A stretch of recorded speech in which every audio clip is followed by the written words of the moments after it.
નમસ્કાર ખેડૂત મિત્રો, આજે આપણે એક એવા પ્રગતિશીલ ખેડૂતનો ઇન્ટરવ્યૂ લેવા માટે આવ્યા છે જે લોકો વર્ષોથી ખેતીવાડી જોડે સંકળાયેલા છે અને હાલમાં એમની આંબાવાડીની અંદર આપણે ઊભા છીએ. અને આ વર્ષની વાત કરીએ તો ઓલમોસ્ટ લગભગ 70-80% વાડી એવી છે કે જે ફેલ થઈ છે. લગભગ 25 કે 30% જેવી વાડીઓ હશે કે જેમાં અત્યારે કેરી દેખાય છે. તો અત્યારે આપણે એમનું જે ઇન્ટરવ્યૂ લેવા માટે જઈ રહ્યા છે તો એમની વાડીની અંદર પણ ઘણી બધી સારામાં સારી કેરી આવી છે. તો શું ટ્રીટમેન્ટ કરી, કઈ રીતે એમને ફાયદો થયો એ આપણે એમના પરિચય સાથે જાણીશું. તો સૌ પ્રથમ તમારો પરિચય આપજો. શું નામ છે તમારું? મારું નામ જયેશભાઈ બહાદુરભાઈ પટેલ. અને આપણું ગામ? મરલા પટેલ ફળિયા એટલે તાલુકો વલસાડ, જિલ્લો વલસાડ. હા, તો આ વાડીને આમ કેટલા વર્ષ થયા હશે અંદાજે? 9 વર્ષ થયા. 9 વર્ષ. અને હાલમાં તમારા અહીંયા કયા કયા મતલબ જાત છે, કઈ જાત છે? કેસર જ છે, કેસર અને દશેરી. હા, અને આવા ટોટલ તમારે કેટલા ઝાડ હશે?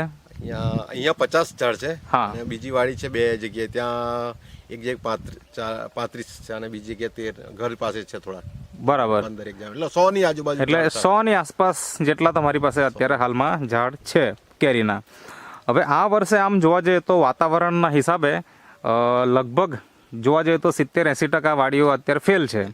જે કદાચ તમે પણ જોયું હશે, ખેડૂત મિત્રો તમને મળ્યા હશે તો તમને પણ વાત કરી હશે. અને અત્યારે તમારી વાડીમાં આટલું સારું ઉત્પાદન જોવા મળી રહ્યું છે કે કોઈ પણ ખેડૂત મિત્ર આવશે તો તમને એક જ પ્રશ્ન કરશે કે ટ્રીટમેન્ટ શું કરી. તો તમે એ અમને જણાવો કે તમે શું ટ્રીટમેન્ટ કરી આની અંદર આ વર્ષે? આ વર્ષે મેં ટ્રીટમેન્ટમાં તો ગયા વર્ષે આ નેટસપ કંપનીની NPK, બાયો 99 અને શેત જે અત્યારે અહીંયા આપણે પાસે રાખે છે, થોડુંક સાઈડમાં આવજો. હા, જે અહીંયા નેટસપ કંપનીની પ્રોડક્ટ છે NPK અને શેત અને આ સ્ટીમરીચ અને બાયો 99. તો આનો ઉપયોગ કઈ રીતના કર્યો? કેટલી વાર તમે ડ્રિન્ચિંગ કર્યું? ડ્રિન્ચિંગ એક વાર કરેલું, ખાલી એક જ વાર. કયા મહિનાની અંદર કરેલું, કઈ યાદ ખરું? જુલાઈ મહિનાની અંદર. એટલે વરસાદ આવ્યા પછીથી? હા, વરસાદ આવ્યા પછી ફૂલ પાણી હતું. હા, વખતે જ મેં આનો ડ્રિન્ચિંગ કરી દીધેલું. બરાબર. એક પીપમાં બનાવીને અને લગભગ 5 લીટર જેવું એક થડમાં નાખેલું. ઓકે.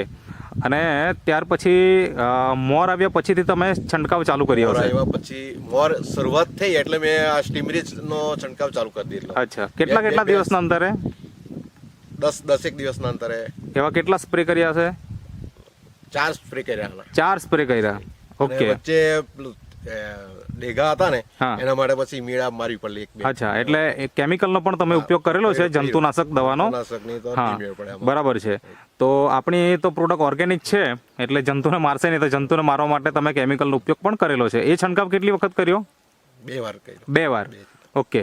એટલે 4 વખત આ નેટસપ કંપનીની પ્રોડક્ટ જે સ્ટીમરીચ અને બાયો 99 નો તમે સ્પ્રે કર્યો અને 2 વખત તમે ઇમિડા પણ મારી. ઓકે. તો આજે હાલમાં આપણે જોવા જઈએ તો અત્યારે એપ્રિલ મહિનો ચાલે છે, બરાબર ને?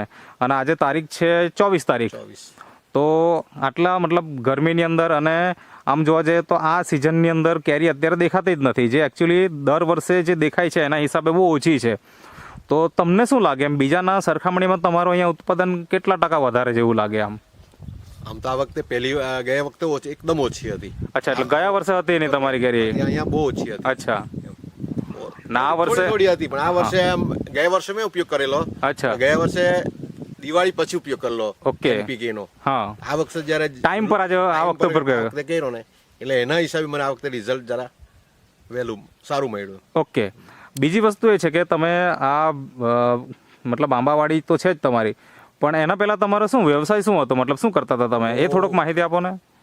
હું શરૂઆતની નોકરી, હું ગ્રામસેવક તરીકે, ખેતીવાડી ગ્રામસેવક તરીકે નોકરી 30 વર્ષ કરી. હા, અને છેલ્લે 5 વર્ષ આંકડા બંધનીશ તરીકે વલસાડ તાલુકા પંચાયતમાં. મતલબ કે ખેડૂતો જોડે જ તમે સંકળાયેલા છો વર્ષોથી? ઓકે. અને અત્યારે હાલમાં રિટાયર છો? અચ્છા, એટલે નિવૃત્તિમાં તમે આ પ્રવૃત્તિ કરો છો. અને અત્યારે આપણે જોયું છે કે તમારા ઝાડ ઉપર આ બધી થેલીઓ પણ લગાવી છે, બરાબર ને? તો એ શેના માટે લગાવી? આ બેગિંગ કરેલું છે કેરી પર. એનાથી શું છે કે એની ક્વોલિટી મેન્ટેન થાય અને એની ફળમાખી નહીં લાગે અને વાતાવરણ જે હોય એની પણ અસર ઓછી થાય. ઓછી એટલે એકદમ ઓછી એની બિલકુલ નહીં થાય. જ્યારે પાકવા લાયક કેરી થાય તે વખતે એકદમ પીળી જ કેરી થઈ જાય. કાચી કેરી હોય ને પીળી થઈ જાય. હા, એટલે એનો ભાવ પણ આપણને સારો મળે. બરાબર છે. મતલબ કે એક તો ક્વોલિટી સારી રહે, જે પણ જીવાત એને કોઈ વાતાવરણની ઇફેક્ટ નહીં થાય, ફળ માખીનો ઉપદ્રવ હોય એમાં પણ આપણે બચી શકીએ. વરસાદ આવે તોય વાંધો નથી. તો ઘણા બધા ફાયદા છે. અને આજે તમે મતલબ પર જ છે આ વખતે મેં કર્યું, પહેલી વખત આ તમે પ્રયોગ કર્યો છે. ઓકે, તો એનાથી તમને ભાવની અંદર પણ ફાયદો મળશે. તો આજે ઘણા બધા ખેડૂત મિત્રો તમારો આ વિડીયો જોશે અને એ લોકોને ઈચ્છા થાય કે ભાઈ મારે પણ આ વસ્તુ વાપરવી છે, તો તમને એમને શું સલાહ આપવી છે? શું કહેવું છે એમને ખેડૂત મિત્રોને?